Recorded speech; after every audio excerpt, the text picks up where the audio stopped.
Last but definitely not least, we have Victoria Gold. I've had the pleasure to visit the mine actually twice in the last 18 months up in the Yukon, and it's a project I've been following. John is I'd call him a good friend now, actually, as well. We've got to know each other. We share an office in Vancouver, too, and he's invited me in. We have our studio in Vancouver, and I've been, with excitement, watching his development, because I've admitted it to you before as well. I've been a skeptic at first, and you made me a believer. So take it away, John, and good luck. Thanks, Kai. I should point out he hasn't paid any rent for the last 2 years as well. So very good point. No, we enjoy having him in the office. You know, he's got just that drive and energy, and I can tell when he's in Vancouver and in our office, everybody is walking a little higher. So great having him there, and I think this has been a very successful conference. I've really enjoyed it. Okay, I think this is probably the only story you've heard about a producing mine.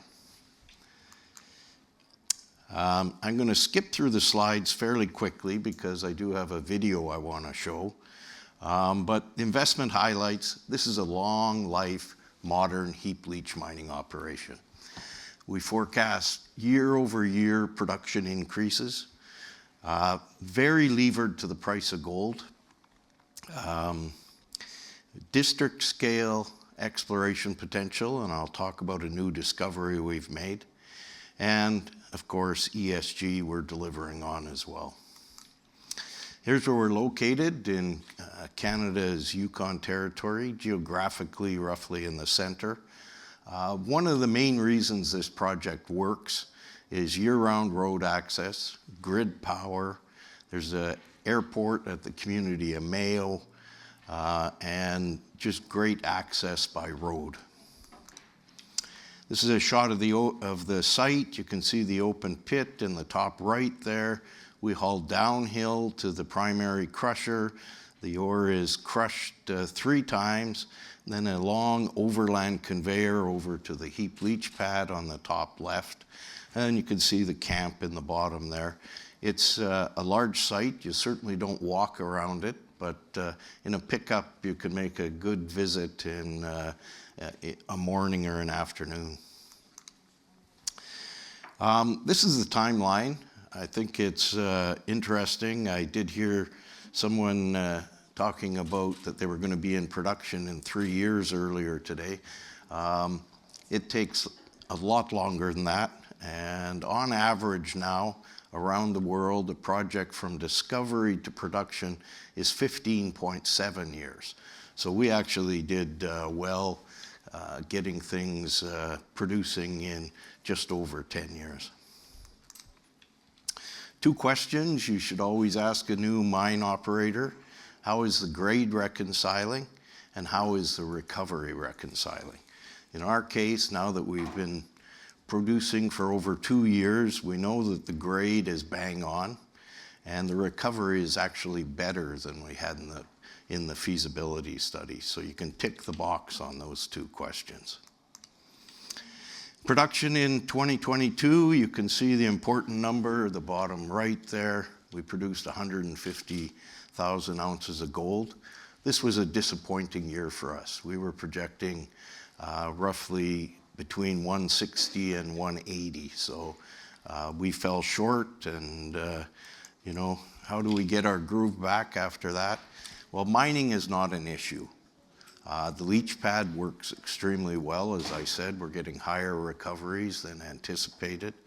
And the gold recovery plant, or ADR, is not an issue. It runs extremely well, and it has an efficiency of about 97%. So our bottleneck is in the crushing and conveying system. So how do we fix that? We've gone to stacking year-round, so more time crushing. We have to be very disciplined about our preventive maintenance.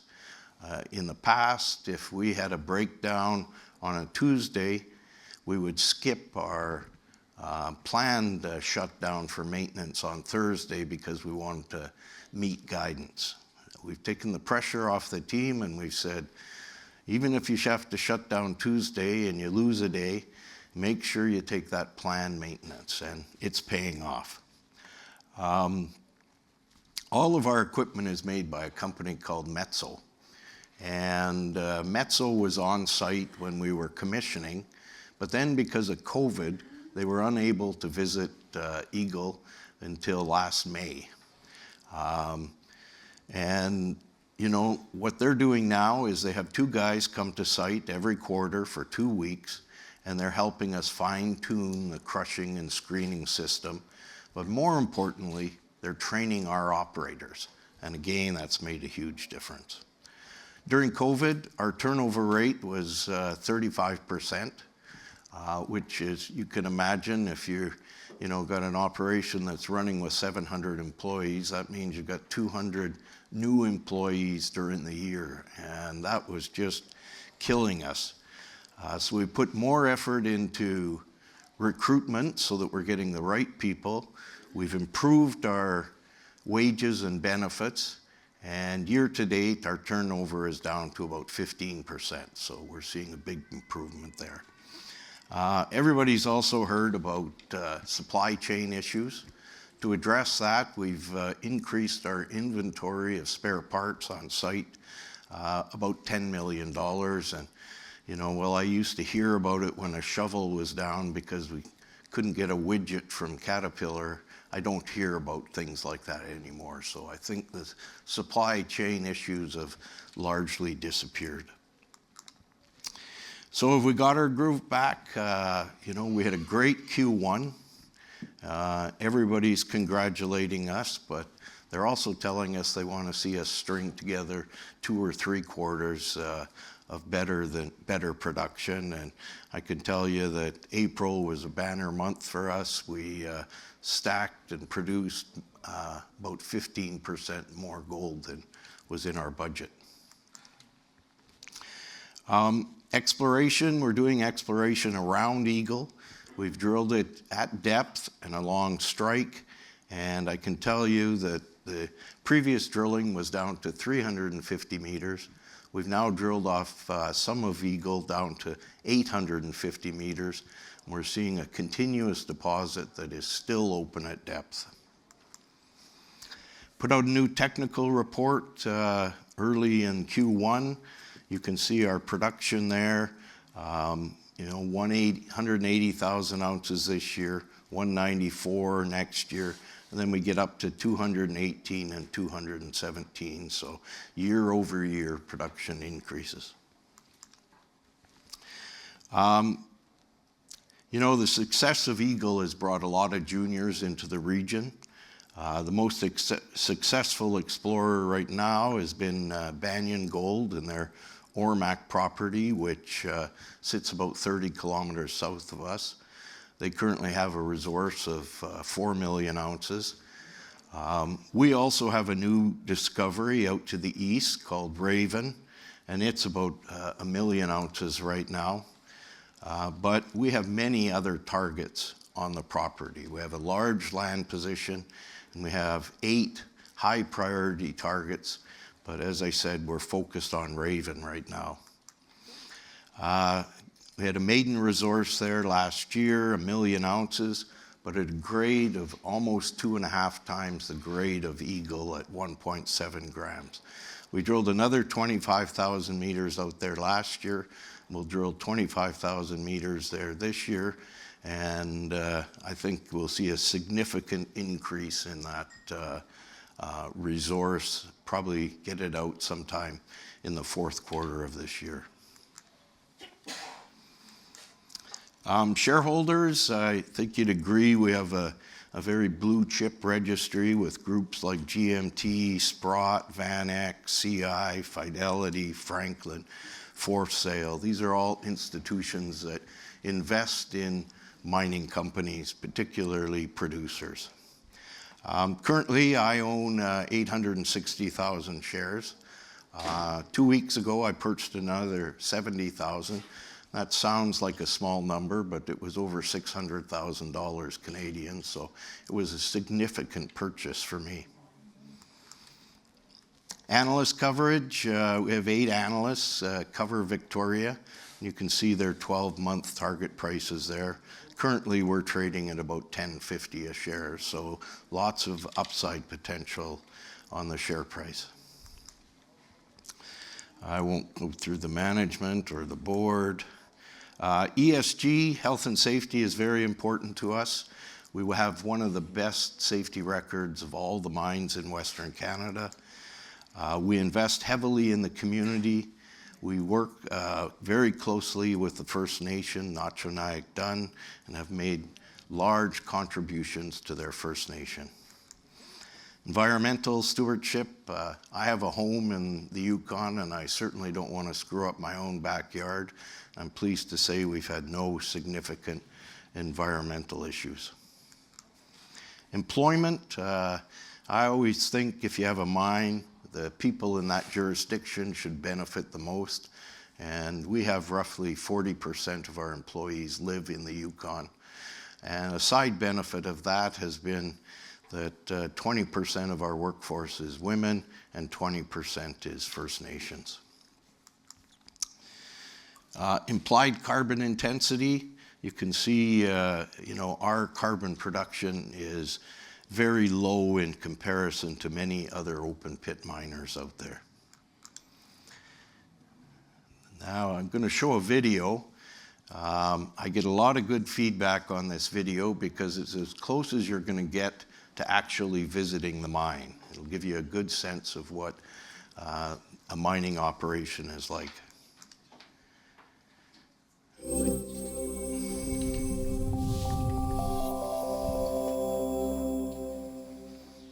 Victoria Golds Eagle Goldmine in Zentral-Yukon, Kanada, produziert Goldbarren in einem konventionellen Tagebau mit Haufenlaugung. Das Verfahren umfasst Sprengarbeiten im Tagebau, Abtransport des Erzes zur dreistufigen Verkleinerung, Beförderung des zerkleinerten Erzes über Land zur Haufenlaugungsanlage im Tal, Haufenlaugung, Goldgewinnung in der Goldgewinnungsrückanlage, wo das Gold erhitzt und in Goldbarren gegossen wird, die anschließend an eine Raffinerie verkauft und abtransportiert werden. Die derzeitige Lebensdauer der Mine beträgt 11 Jahre, aber angesichts der tiefen Ausdehnung des Erzkörpers und der regionalen Erschließung ist das Management zuversichtlich, dass die Mine über 20 Jahre laufen und mehr als 6 Millionen Unzen Gold produzieren wird. Der Eagle-Tagebau befindet sich an einem Hang und wird nach seiner Fertigstellung mehr als 2000 Meter lang, 1000 Meter breit und 800 Meter tief sein. Im Tagebau wird das Gestein gesprengt und anschließend in Muldenkipper verladen. Das goldhaltige Erz wird zum Vorbrecher transportiert. Nicht goldhaltiges Material wird zu einem Lagerplatz für Abfallgestein gebracht. Der Fuhrpark der Eagle Goldmine umfasst 2 Cat 6040 Großhydraulikbagger und 11 Cat 785D Muldenkipper. In eine Schaufel passen 40 Tonnen Material und jeder Muldenkipper lädt über 3 Schaufeln oder 150 Tonnen. Die Muldenkipper fahren mit einer Geschwindigkeit von etwa 20 km/h von der Grube zum Vorbrecher und entladen das Material in die Kippmulde des Brechers. Der Vorbrecher ist ein Kreiselbrecher. Er zerkleinert die Erzbrocken auf eine Größe von etwa 12 cm, etwa so groß wie eine Grapefruit. Vom Primärbrecher wird das zerkleinerte Erz zu den Sekundär- und Tertiärbrechern befördert. Die Sekundär- und Tertiärbrecher zerkleinern das Erz weiter auf eine Zielgröße von 10 mm, etwa die Größe eines Grapefruit-Kerns.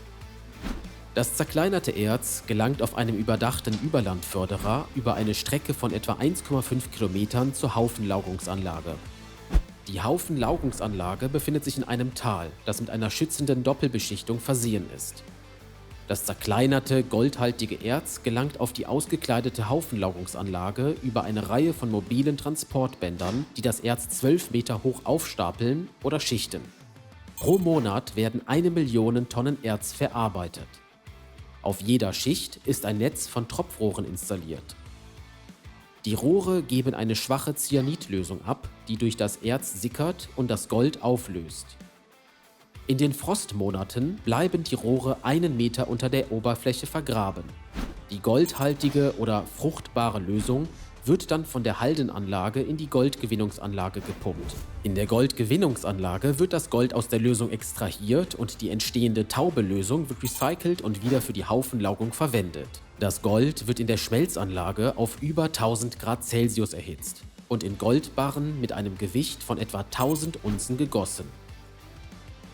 Die Goldbarren der Eagle-Goldmine enthalten Gold und etwas Silber. Anschließend werden die Goldbarren zur kanadischen Münzanstalt transportiert, wo sie auf 99,99% raffiniert werden.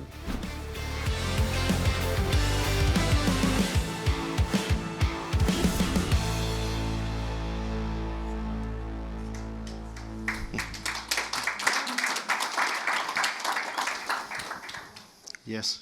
What is the recovery of the gold from this whole process from the mine to the coin, let's say? What is the recovery of gold, the percent? Yeah. We recover about 78% of the gold. 78%. Yeah, And the rest will remain in the leach pad, yeah.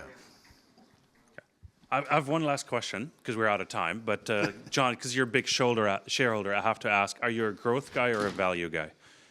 Meaning, are you looking for a dividend personally, or do you want to grow the company? No, I want to grow the company. Okay, perfect. I think if you have any more questions, John is available. Really, really valuable because it's interesting to have a producer because the questions are very, very different. And I appreciate your time. Thank you so much for coming out, John.